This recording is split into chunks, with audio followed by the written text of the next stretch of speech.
We're here in Lakeland, Florida, checking out a car wash that Spencer Bishop, one of our SubTo community members here in Florida, just purchased and closed on. We're gonna figure out where the heck did he find this deal, how is he going to make money on it, and how you can do deals like this too. Let's check it out.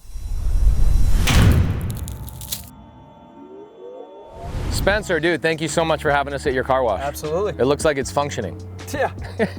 Good luck. Bro, how did you find this deal?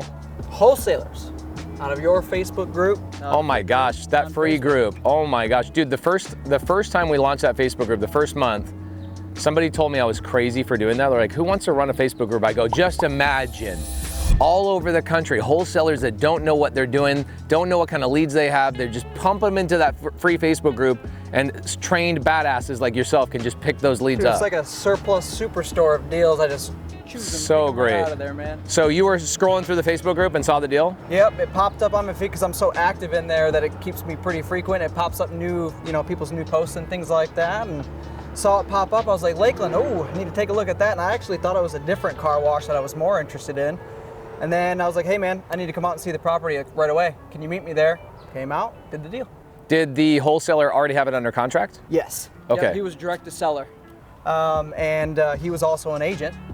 I had a direct to seller under contract, and then I came in and did the deal as a buyer. If he was the agent, did he have this listed at one point to try and sell it? Or Nope, did he it's go? off market. Amazing. So the agent who you bought the deal from, he actually called the seller. Did he cold call the seller? Ooh, to be honest, I don't know. I think so.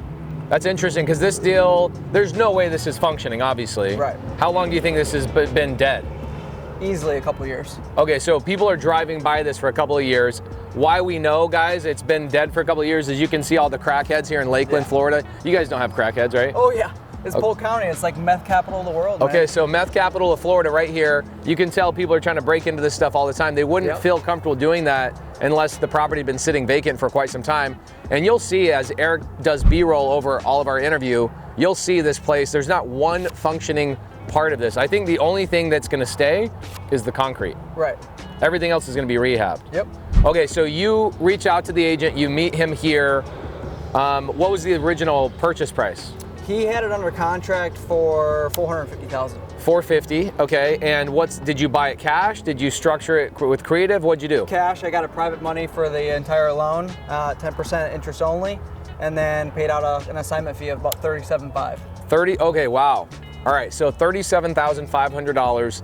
The agent who got this under contract cash sells it to you, makes an assignment fee. Did you rework that assignment fee at all, or was that their price? We negotiated a little bit. They were trying to get $500 plus closing costs and all of that. And I said, hey man, we're here to do a deal. What's it gonna take? And then we negotiated a little bit and did the deal, shook hands here in the Bay. Okay, cool. So he had it under contract at $450 with the seller direct. Yep.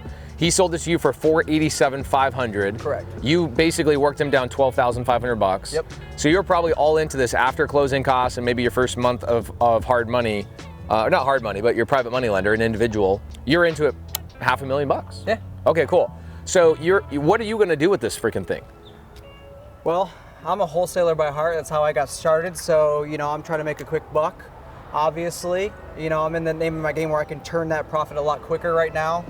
So I think I'm gonna flip it, make some quick cash. Okay, so you're gonna flip it. Here's a bunch of little questions. Number one, how did you know this was a good deal for you? One location. Me being in the area, that I just knew that these are hard to find. Absolutely. Did you know this was dead for 2 years? Like, had you driven by this and knew this was? I've driven by it, but never really just paid attention. Yeah, never paid attention. It was never been for sale. It's never been listed on the market or anything like that. Just never really showed interest. Isn't that funny? Like, experienced guys like you and me will drive by vacant properties and they're like, you don't even pay much attention. But it's the person that stops and makes the phone call is the one that ends up getting the deal. Absolutely. It's so funny, like super experienced, you'll drive by hundreds of these types of things and you just won't even pay attention to it. So you knew the car wash was here. What is so good about this location? This is actually a major truck route. So you can see right here, if we look out, like traffic's already backed up from the light that's already down here. So I just knew it's a high traffic area. It's an acre of commercial land on a corner lot with frontage. So I'm just looking at it and I'm just like, you know what I mean? Like a lot of these other car washes are small lots. They're on quarter acres, half acres. So really I saw the value in the land. I saw, when we pulled up, I saw the value of the bays are much larger here. True. Yep. Absolutely. Like all the good old boys here in Polk County, you got a lot of guys that have lifted trucks here, right? Yep. This is kind of like redneck capital near Orlando. Yep. You got mud tires on everybody's car, so they can't get their vehicles in the other car washes. They're too short. It's a different type of client. Right. And the truckers that are coming through here, they can fit their trailer in here. They can fit a whole bunch of stuff in here. You got 4 bays that are really, really tall. Right. Semis are only 13.6 tall, so we're good on the clearance and everything like that. Okay, cool. So you get it under contract. You negotiate with the wholesaler. He makes $37,500. Boom, love it. You use other people's money to close on the deal, which I love. So good, because now you don't have to mess around with trying to wholesale the deal. You know you can find a good quality buyer. So you closed on it. You currently own this. Why the hell would you not just want to renovate it? I'm in a better point in my career right now where I can turn that, profit very quickly versus sitting and waiting for the next 10 years for the big payday.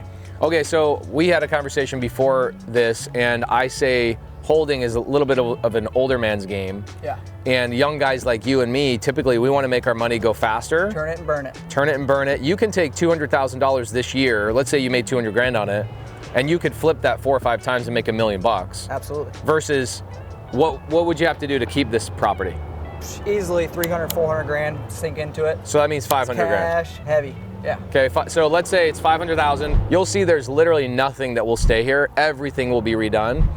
I think it's $500,000. If somebody put $500,000 in this, they'd start with a budget of 300, but they'd end up spending 5. Yeah. What would it be worth after I renovate and get this thing operational? In today's market, probably 1.4. Okay, and why would that be a good deal for a buyer to buy this? Well, it depends on what they're really trying to do. Ultimately, if they want to put, park their money into something, a good asset that's going to, appreciate and things like that, a good depreciation as well. I mean, if I make that quick buck, I can turn it and burn it, like I said, and go on to the next deal and the next deal and the next deal and make more money quicker in a short period of time. Have you seen other car washes in the area that are trading for a higher dollar amount than what you bought this one for? Well, so far, all I see is they don't really sell. When they sell, it's usually vacant land and things like that. The closest comp that I found was a tunnel car wash. They bought the land for $650,000. Wow. On a smaller lot. Okay, so you got this deal for $500,000. They basically just sold the car wash, just the land, for $650,000. Yep. And then they put a tunnel car wash in there, and now it sold for like $3 million. Oh my word. Okay, so you're gonna flip it. What's the process of trying to find a buyer? What did you do to the property, and how are you gonna find a buyer? Yeah, so I just cleaned it up. You couldn't really see into the property. It was all covered by overgrown trees and stuff like that. So just kind of made it so we could see it, come in here, make it a little bit nicer than what it was. Cleaned it all up, put it on the market. I used a flat-free listing because I'm not an agent myself, so I used a flat-free listing company that I'll pay $300 to. No. And then 3% commission to the buyer's agent, and then put it on LoopNet and things like that, and market it. Okay, have you got much attention yet? Yeah, we've gotten lots of calls. We're getting more calls from the sign than anything else. Interesting. But yeah, I got a buyer flying in from Georgia to see it today at about 1 p.m. So and what's that price for? $750. $750. So you'd walk away after all your fees, your closing costs, even you did a cleanup, you did power wash, you did a couple of things here. You'll probably walk away making $200,000 to $225,000. Yeah. Like clear net. After everything. Yep. Damn, that's a hard thing to pass up. And because there's other things you could do here, right? Like if you kept this property, you put the $500,000 into it, you'd be all in $1 million. You would then probably do a refinance. Right, pull your cash out. And then you probably have space to do something else here. I don't know what you would do. Maybe like a Tesla charger or something here. You've got a big enough property you could add some additional bays maybe. Yeah, there's they said can't build bigger than what is originally here.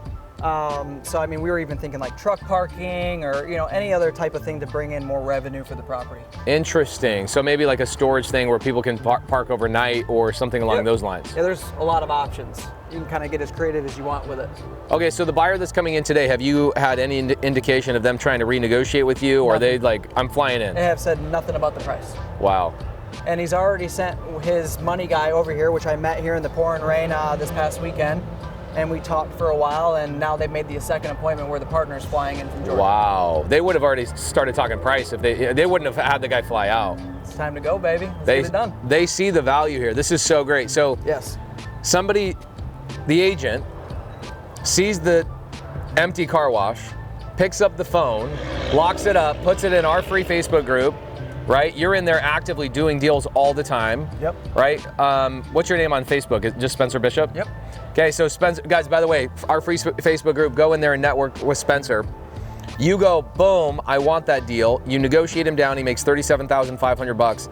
It's interesting to me, everybody's business model is different. Yes. So even the agent is not willing to do what you did. Yeah, but he saw the potential. He saw the potential, but what skill was he missing? I would say he's missing one big skill, and that's the ability to raise capital. Yes. Right, because you have that skill. Yep. And you have people that trust you. So if somebody writes you a check for $500,000, you're in this deal, no money out of your pocket. That there's trust, there's understanding of how to structure those relationships. That guy did not know how to do that, so he's like, I'll let the next guy in line. So basically, you're making money. You're making $250,000 here by learning how to raise capital properly and structure relationships effectively. Oh, it's key, because even like hard money, they only wanted to give me like 60% of the price. I'm like, no, because then I'm in at 6 figures, I'm gonna make 6 figures. It's like kind of weighing those options, but when we raise private money at 10% interest only, they're like, we'll fund it. So great. Where did you build the relationship with your private money lender? It was actually a partner of mine's had the relationship. We discussed, he wanted to get into hard money lending, wants to start getting into it. He does a lot of equipment sales and stuff like that. Love it. Sitting on a big stack of cash, and wanted to earn some money on his cash, and was willing to do it at 10%. So he's annually. basically getting a check every month right now from you. Are you gonna do accrued? Are you gonna give him one check at the end, or are you giving him monthly payment? It's like 33, 33, 33. I love it. So he's making $3,300 a month just having his money sit here. Yeah. He's secured, he's safe, he's Yeah, good. and he's in first position. So Right. great. Now, here's a question. Are you raising more money? Can people watching the YouTube video today go, hey, I don't want to find these deals.